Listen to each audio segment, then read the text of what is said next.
Hi, I'm Chuck Wagner, and I played the title role in Glen Larson's sci-fi cop series, Automan. But tell me, why did you call me Automan? It means that you're the world's first truly automatic man. Well, I was still a young actor coming out. I'd just done a couple of years on General Hospital, and my agent got the script and sent me in, and I walked into the room, and it was like walking into Valhalla. There was a huge group of muscle-bound men, and I thought, oh God, I don't really have a chance, but I loved the script. I loved the honesty and the simplicity of the script. And I was fortunate, I think, to have kind of that, I think Glen Larson kind of saw a similar, because he's kind of that blonde-haired, blue-eyed kind of guy, so I think I had the look that he was looking for. I approached it really honestly, and it was a gift, but my focus, my imagination of my whole life had geared me towards superheroes. So this was like a magical signpost, and the fact that I got cast was a real blessing. Hi, I'm Desi Arnaz Jr., and I played Walter Nebaker. Walter, you called? The way I got cast is I got a phone call from, actually I was in England doing a movie called House of the Long Shadows, and I'd just gotten back, and I just got a phone call. I was, to come in and audition for a TV series, an hour TV series for ABC called Automan. And they sent me the script, and I fell in love with it immediately. And I went to do my first reading for Glen Larson before, you actually audition for the network, and he liked me. Desi and I have such a great camaraderie. It was so fun to work with him, and plus, I was also growing up. I had the whole, we were, all of us in America were raised on I Love Lucy, so we all were basically children of Lucy and Desi, whether we were, and Desi just had the extra gift of actually being that.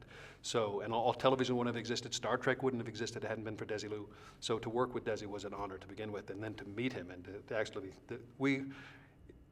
a lot of the commentary I've read about the show is you can't help watch it with a smile on your face, because we couldn't help working together without a smile on our faces. So he was delightful. And then Heather, as Roxanne, just absolutely beautiful. She was the epitome of what a beautiful woman was in the 80s, and still today. It is amazing. I think that, I don't know what kind of sacrifices she's doing, but she's doing fantastic. She just looks fantastic. Hi, I'm Heather McNair, and I played Roxanne Caldwell on Glen Larson's show, Automan. Wally, why are you doing this? You think I'm crazy. That's why you won't go out with me. I don't think you're crazy. A little strange sometimes. Roxanne is me. I didn't know enough to know how to make a character. All I knew and all I was trying to do was to make the situations that we were in believable and real. So it's kind of like a little time warp for me. Captain, did you just say what I think you said? And I think she wore more makeup and more red than I did. Other than that, it was pretty much me in that situation. Chief told me to put the best cop in L.A. on this, Curtis. You're going to take Caldwell here with you. Me? Yes. Troubled boss runs off with his secretary. It'll be good bait. Give me 10 minutes and I'll be packed and ready to go. And then I met Heather that same day, Heather McNair, who had auditioned for Roxanne, the young girl on the show, and we hit it off right away. And there were quite a few other, maybe 4 girls that day that were auditioning with me. And I was actually completely taken by Heather's audition because she was so natural and believable. So I was choosing her because no one had chosen anybody yet. So I was going, that's the girl, she's great. And Robert Lansing, of course, the right Robert Lansing, who I think a lot of you may have remembered from Twilight Zone back when he was younger. And Jerry O'Loughlin, who did tons of work as a character actor, played the captain. It was a great cast. Now, wait a minute, hold on. Are you saying that we are Tilson's targets? Yeah, that's exactly what they say. The terrible thing is it all makes sense. Hi, my name is Glen Larson. I'm a television producer, and we're here to talk about one of my shows called Automan.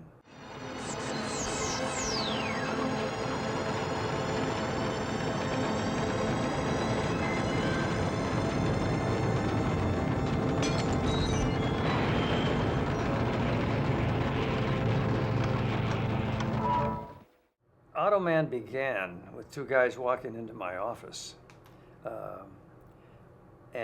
They had worked on a motion picture called Tron, and they were into the world of graphics and something I hadn't been too involved in. And while I hadn't been a big fan of Tron in terms of its accessibility to maybe a mass audience, I thought there was that kind of technology would apply to the show we eventually came up with, which was a show about a young cop in a police headquarters whose specialty was computers. And since this was done a little while back, it was long before computers were occupying so large a place in all of our lives. And so he was sort of relegated over into a side room, and the government was paying for a lot of this because they thought there was room for computers in police work. And they would take the money the government gave them and hire more cops and pretty much ignore Walter Nebeker, our little hero. When are you going to learn you can't solve crimes with a hologram? Well, Automan is kind of the super ego, if you will, of Walter Nebeker's character. He had created, as a video game creator and designer at the time, which was cutting edge at the time. Kids today don't understand how when we were kids, Pong was like, oh my goodness, this is fantastic. So on the cutting edge of the new video game world, he created this avatar of Automan, and he took, I always got a kick out of the fact that there was one scene where they showed how they came up with they took like Sean Connery and Robert Redford and Richard Burton and I think Lee Majors, because he was a Glen Larson character as well. You mix all that together and out comes me, so that was pretty cool.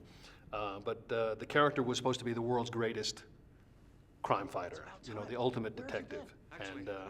And he had designed it so well, in theory, this idea was that he became conscious. So I became not only an extension of Walter Nebeker, but I was actually my own individual consciousness as well. So that's why we became a team. So you can't separate the two, but at the same time, there was that separation. It was a pretty fantastic thing. But the ultimate superhero, basically.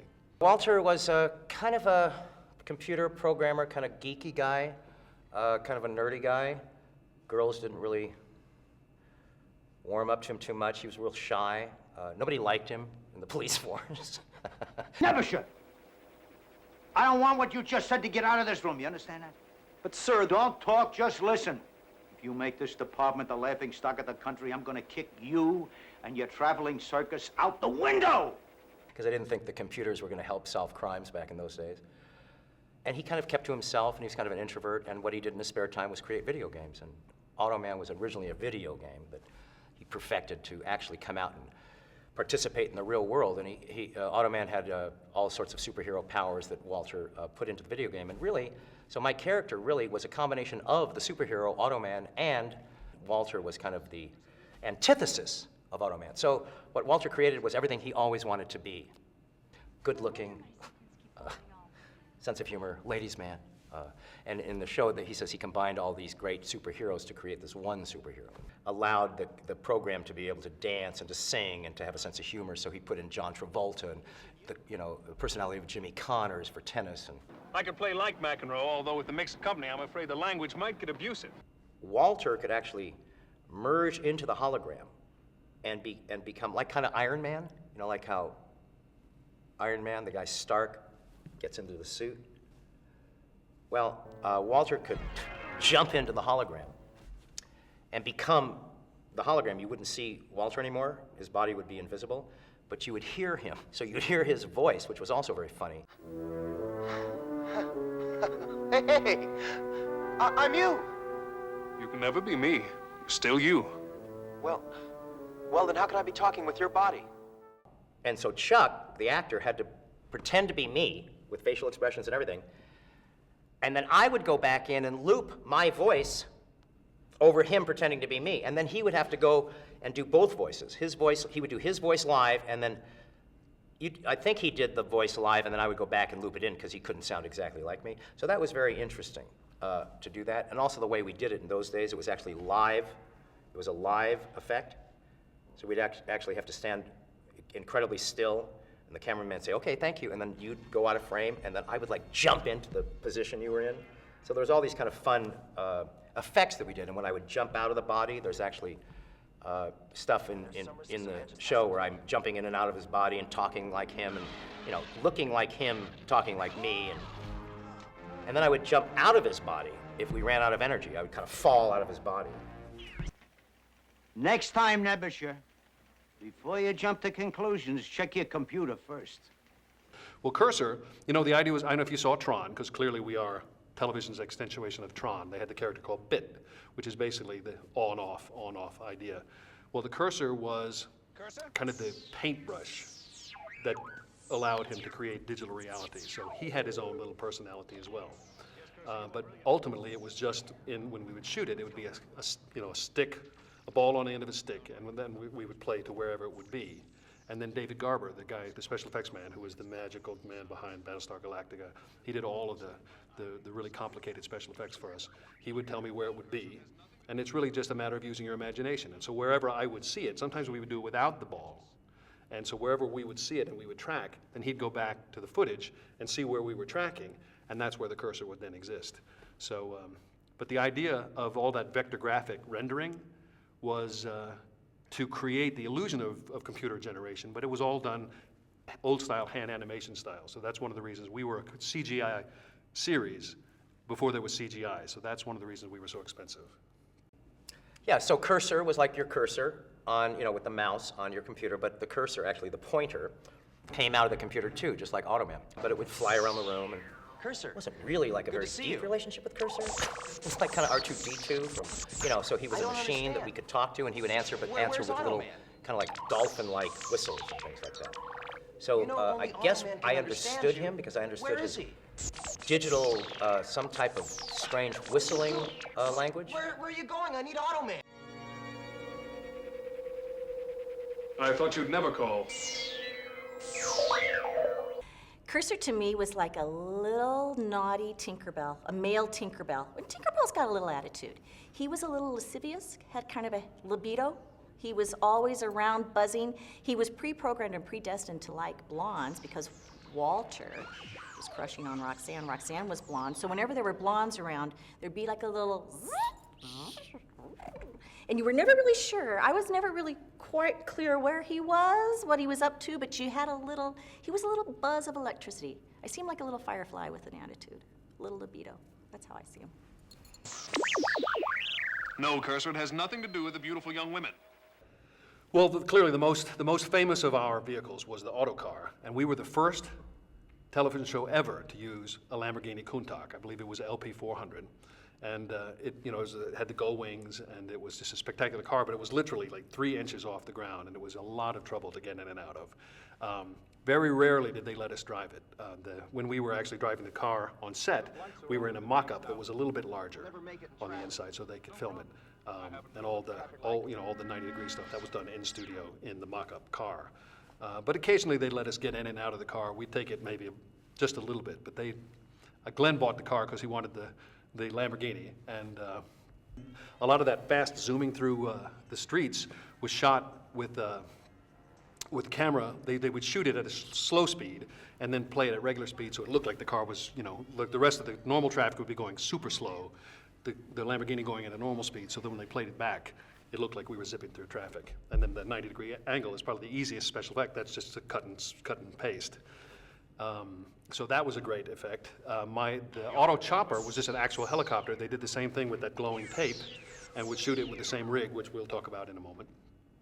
And that could be done in camera, and that was an easy effect to do. So the car and the helicopter could be shot and then displayed the way it was shot. So there was not a whole lot of post-production in those two effects. But the auto plane was actually miniature. And David Garber, again, who did all those Battlestar Galactica Vipers, used the same technique to animate the auto plane. So it was a miniature shot to give that effect. Any of the res-ups were all done with the vector graphic animation technique. And I also had a motorcycle that was just basically a regular motorcycle that they just dummied up too. But that was the beauty of the Cursor. If we needed anything, we could make it happen. So the sky was the limit on what we could do. Well, the auto chopper, auto helicopter was actually a Bell Jet Ranger, I think. And the whole premise of all the auto machines was that they had this glow to them. And we actually used the same tape that was actually the same tape that they used on Automan's suit to then superimpose this glow.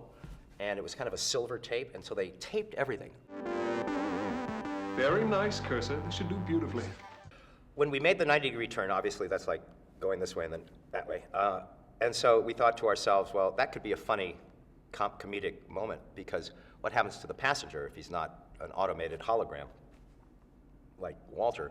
So what we did was we came up with a comedy bit that when he ever made a turn, anytime he did that turn thing, or Walter would go flying into the window. Or sometimes we stopped quickly and he'd go flying backwards, or the opposite, going flying forwards. It was fun. It was a stunt that we did. You'll never make the turn!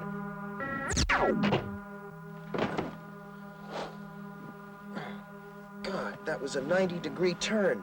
You programmed me to make 90-degree turns. Yeah, but that was for a game.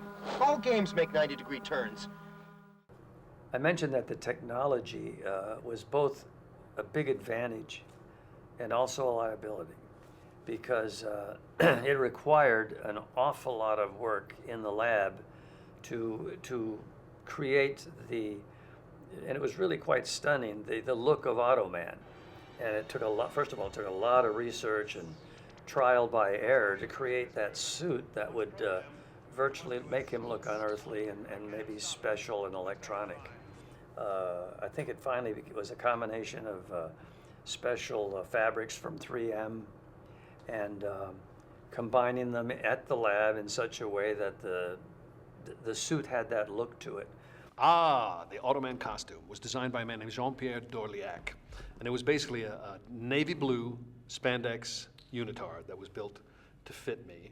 And I remember as they were putting those panels together, the design was roughly fleshed out, but they basically would cut the panels to fit as they built it. So those panels were built on my frame and applied to the first costume, and then basically were repeated over and over again. I think we went through probably 10 costumes during the course of this series, because it would show some wear. You know, the reflective material sometimes would wear off, and it was essentially, the panels were made of front screen projection material. It's a 3M product. It's like millions of tiny little crystal balls embedded in this fabric, so that like for showing movies, it bounces the light back so much that you get literally almost 100% of the light that comes into it bounces right back into the screen. And the way it worked and the way it glowed on camera, there was a rig called the beam splitter that was mounted to the side of the camera. There was a mirror at 45-degree angle and a very bright light source that bounced off the mirror onto the costume and straight back into the camera. That made these panels super hot. So even the brightest lights in the set behind me were not nearly as bright as the white of these panels. Then they were able to use that to create a negative. They would do a negative of that strip and create a traveling matte. So you'd have the original footage, then you'd have the traveling matte that would cover up all the actual footage and would leave an open window where the panels were. And then they would insert into that open panel the blue starfield effect. That was the costume. That's why they could put anything they wanted to. I know several times, like when I would watch a film, I'd put it in and then it would show on my stomach. You know, so they could put anything they wanted to, but they voted on that starfield effect. It was a very cool effect, but the problem with that is, just like if you take a snapshot and that light goes straight into your retinas, boom, you've got red eye. And to fix that, sometimes on that plate glass mirror that was the beam splitter, they would take a piece of tape to block it from your eyes. So it became kind of time intensive to try to stop the red eye and keep the glow. And that was all very fantastic, and that's how you could do the auto car and the auto chopper in-camera shots. But today, if we had green screen technology to make it happen, it would have cost nothing. And at the time, because of the animation and the special effect, our shows cost almost $1 million an episode, which was unprecedented at the time. So we were prestigious in that we were probably the most expensive show on television. It seems my friends and I have found ourselves without cash reserves, and I was wondering if you could arrange a small loan for us. My pleasure, Automan. So a lot of the effects had to do with Automan when he was being shot with his suit on. And really, in the beginning, we could only shoot Automan at night. And so we did all these night shoots, because they hadn't really figured out how to make Automan glow during the day. Well, the suit itself was just wearing like you know, today you see everybody's familiar with motion capture, where you just wear the leotard with the buttons. It was just like wearing a Superman suit. So, and I, you know, from the time I was 6, I've been wearing Superman costumes. So I'm used to the idea of it's like wearing that. The thing that was difficult about the costume, though, in order to make me bigger than life, like I'm already not bigger than life because I'm huge, but they put me in 4-inch heels. They made these custom boots. So I had these big Italian boots with 4-inch heels that were easy enough to move in, but very difficult to get in and out of the autocar in. So if you look at the series, you'll very rarely see me getting in and out of the autocar because those heels were difficult to walk in.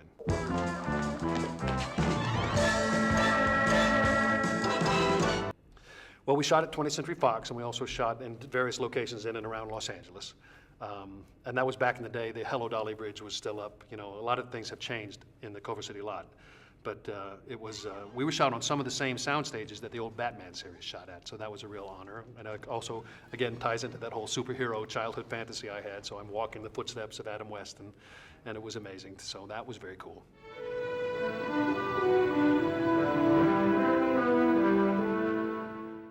In relationship to guest stars that we had on the show, one of my old friends from music was on the show, Michelle Phillips, who was in the Mamas and the Papas. And I was in a rock and roll group when I was a teenager called Dino, Desi, and Billy, and we met them and we used to open for them. So it was nice to have her on the show.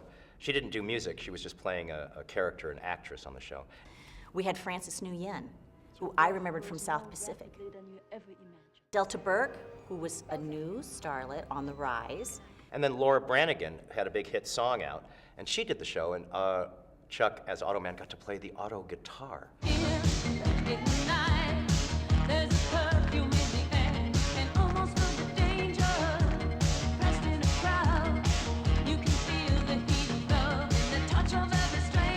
Her hit was #1, and it was huge, and one of the backup singers of that show was Ola Ray. She was in the Thriller video with Michael Jackson, which had been a huge thing. That had just come out. We got the best of the best. The cream of the crop wanted to come and be on Automan. Doug McClure, in our pilot. Hi, Smithers.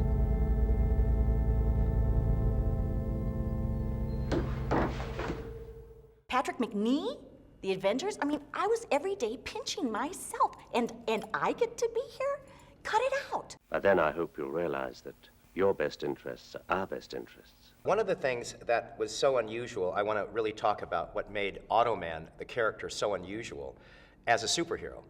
And in relationship to the show in general, what they were able to do is incorporate some of the great powers and abilities that Chuck Wagner had playing Automan and incorporate them into the superhero, which was very unusual because Chuck was trained in musical comedy, singing and dancing, and so the idea that Automan, the superhero, was also able to sing and dance and have a kind of a comedy, musical comedy personality that supposedly Walter programmed into Automan. But in truth, one of the reasons we came up with all that he dances like John Travolta or plays tennis like Jimmy Connors or sings like Robert Goulet, is because Chuck really was trained in musical comedy and was able to do all of those things, which made the character extraordinarily unique as a superhero.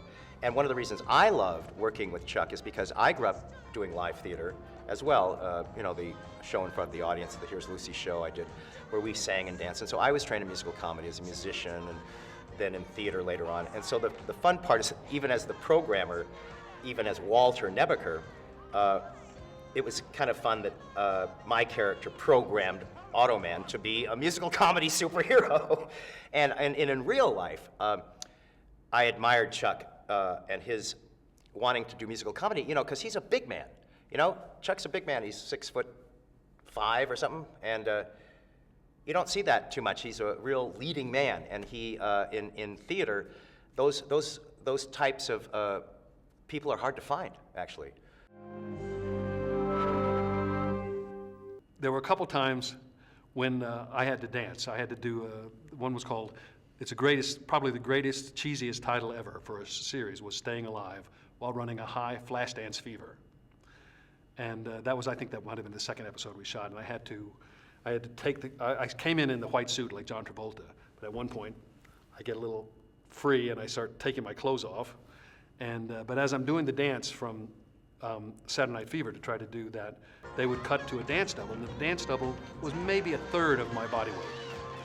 You know, and he didn't look a thing like me, and it is the most embarrassing and yet very funny swaps. Every time it would cut to the stunt double dancing, it was like, who are you trying to kid, right? I guess if you're watching it on one of those little tiny televisions, it might work. And so that was funny. And the same dance double He was the blonde dancer in the sequel to Saturday Night Fever. Do you remember that one called Staying Alive? Well, the blonde dancer who was like John Travolta's competition was my stunt dancer. He's fantastic. But doesn't look at all like me, doesn't dance at all like me. So it was an odd switch. He also was my stunt double for the stripper scene where I became the electrician and had to do the male stripping. So I'm stripping and I do a lot of it myself, but then it would cut to the long shots and, oh, look, he's so thin in a long shot.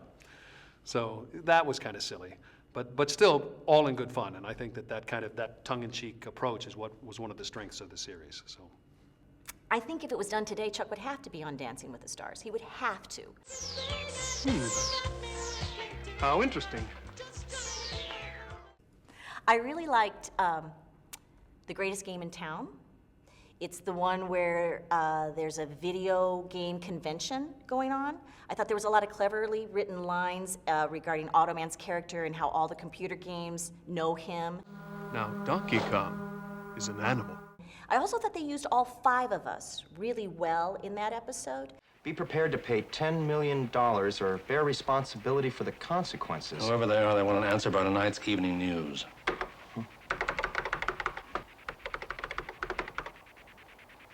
Hey, it's locked. Whoever programmed this thing has blocked out any new programming. Every other computer in the municipal system is acting the same way.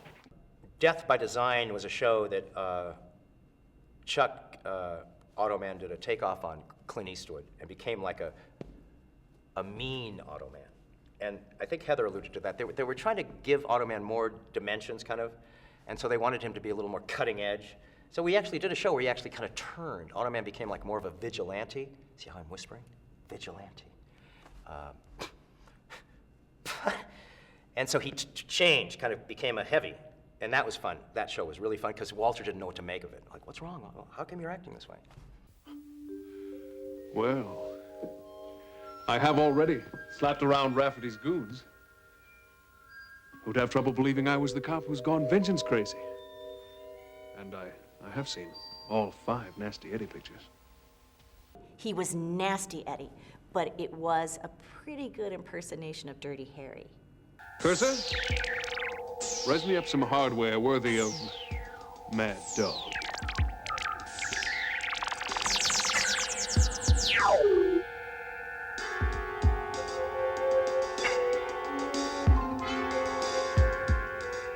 Perfect. I liked doing a lot of the stunt work. There was a couple of shows that were just really full of action fight scenes that were fun to do as a young man.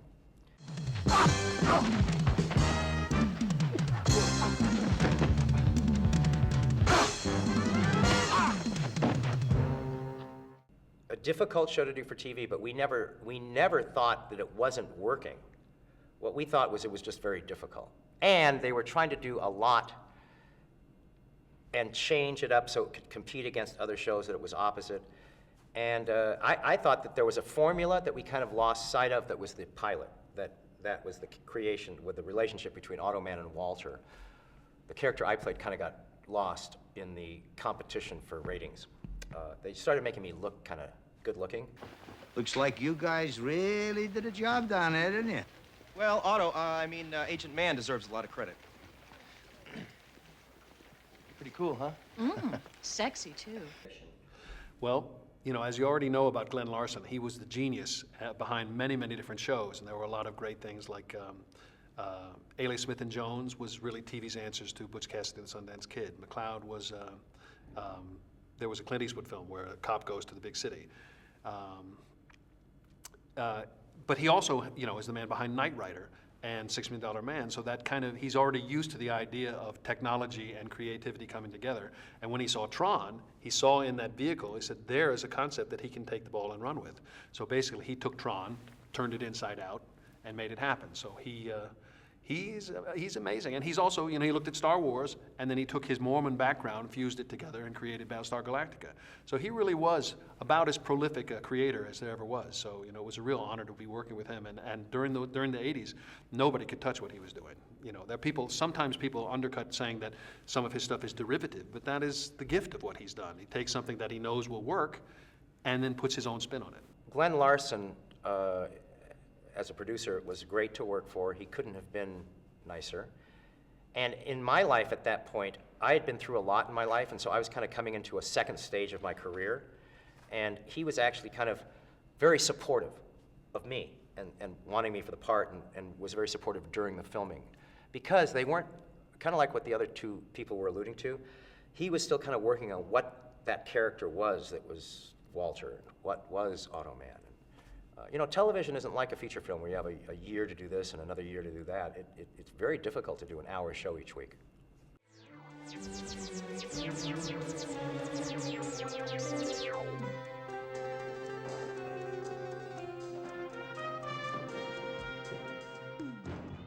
So we were selling a hologram, which hadn't been done before, really. And we were selling this technology that we could create a person and vehicles and other things. And I think we pulled it off. But I think in retrospect, we could have gone a little more slowly when it came to some of the things we did in the episodes.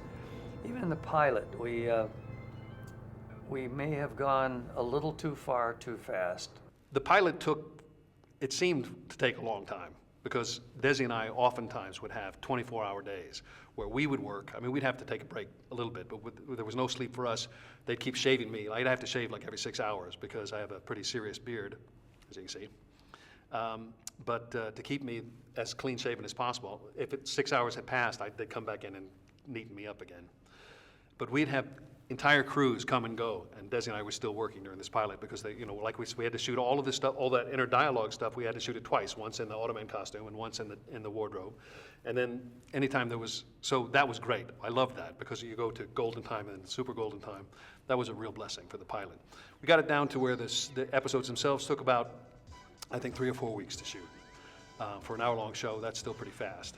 And there, you know, and every day we would come in, we'd get multicolored scripts. You know, they'd give us the script, then they get new pages, we get new pages, and then we get more new pages, and we come to the set the day we shoot, and we get more new pages. You know, so you know, it was always, that was an adventure.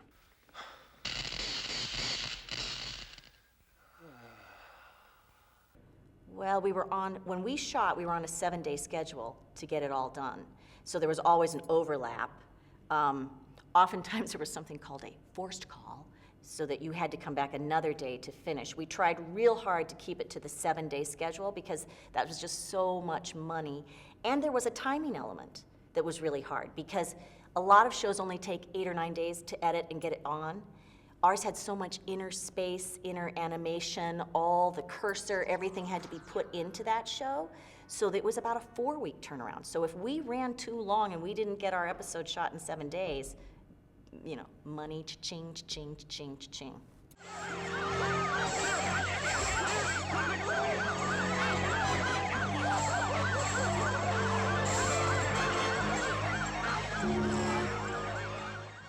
I think it was fairly popular, except for it was a strange year because of the Olympics, and we were opposite Magnum PI, which was the #1 show. So it was difficult, but they were spending a fortune on the show. It was the most expensive show ever made for television.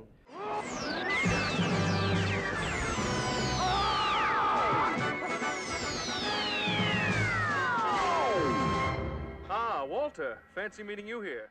Because it was over $1 million per episode. And it was in the top 10 for a while, I guess.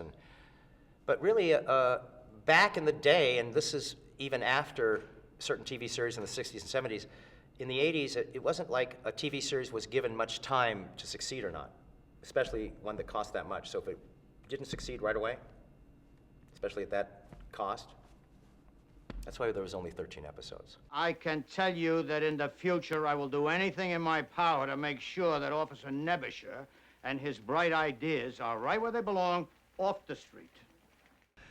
You know, popularity is, it's hard to judge. You know, at the time, the Nielsen ratings were the thing that everybody judged the show by. And so we were never super high on the list. We were never at the bottom of the list, but we were not high enough to be the phenomenon to keep us alive. But as far as people around the country, they seem to really love it. And the whole idea of the 90-degree turns and the whole comic, you know, people were very much aware of it, and we got great support when I would do the car shows and the conventions to meet the fans. People seemed to really genuinely love the show. Well, Walter, We've done it again. Well, I think we were going in a good direction. We were crime fighting, and we had great tools, and they were different. And had we gone a little slower the first season, the second season might be to introduce a few more things, as opposed to loading them all up so fast. And maybe it just made it too easy. When you create a superhero, you usually have to give him a vulnerability. On a scale of 1 to 10, think of me as an 11. Yeah, if they could have afforded to have done the show, it could have had a great second season, because we were just getting our feet wet, really. And so the next season could have been, we could have honed the characters a little better. And I think Heather was referring to the other characters having more to do in the show. I know Robert is a great actor, and he always actually wanted to do more in the show, but it was hard to get all 5 characters in. Same with Gerald Laughlin, and same with Roxanne. So yeah, there was tons of stuff we could have done and taken it to a different level. I thought we were a little ahead of our time doing a comedy superhero thing. That's what that really was, more along the lines, but kind of trying to combine action, adventure, and comedy. Go ahead. Do the world a favor. On Monday nights, we were either tying or winning our time slot. But our competition was a show that ended up becoming something like America's Funniest Home Videos. Dick Clark and Ed McMahon hosted it, and basically all the shows that were being filmed right then, it was like bloopers, bleeps, and blunders. They brought all their outtakes. It didn't cost anything. And there was Automan, getting the same share of the audience, costing quite a bit. So much more, actually. We were a digital concept done in an analog way, slightly ahead of its time. I think if we could produce Automan today, we could do it with better special effects for a tenth of the budget, and you know, it would be much easier. But we were on the cutting edge, but we didn't have the technology we needed to make it what it pretended to be. If you compare the $6 Million Man to Fall Guy to Knight Rider to Magnum PI and so forth, it's hard to compare a show like Automan or Manimal to those, because they ran for, in some cases, 8 years and covered a lot of ground. Quincy, for example, really introduced to the public the whole world of the medical examiner and how much can be done to solve crimes using medicine. And so it had a function beyond just entertaining, and so you're very proud of one like that. Fall Guy was pretty much an entertainment piece, as was the $6 Million Man. And they did very well at that, and they held their audiences, and 6 Million did a spin-off. But you still love those that didn't quite make it, and but how do you compare them? I mean, they never grew up to full maturity.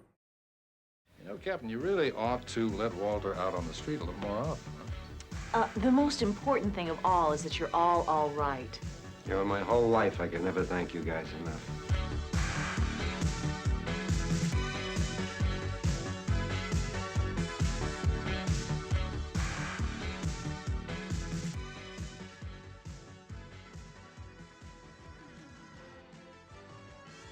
I'd like to thank everybody who has helped keep the memory of Automan alive, and it's been such a blessing in my life. And all I can say is, you know, be truthful, don't commit crimes, be good to one another, and laugh. We did have a lot of fun doing the show. It was one of those rare shows. It doesn't happen all the time, where everybody had a great time. And I think it's because we loved the premise of the show. And it was just fun for us to do the show and get up and go to work every day. I hope that when you watch these episodes, you will get as much fun and enjoyment as we had when we made them. Thank you so much for being Auto fans. Ta-ta for now.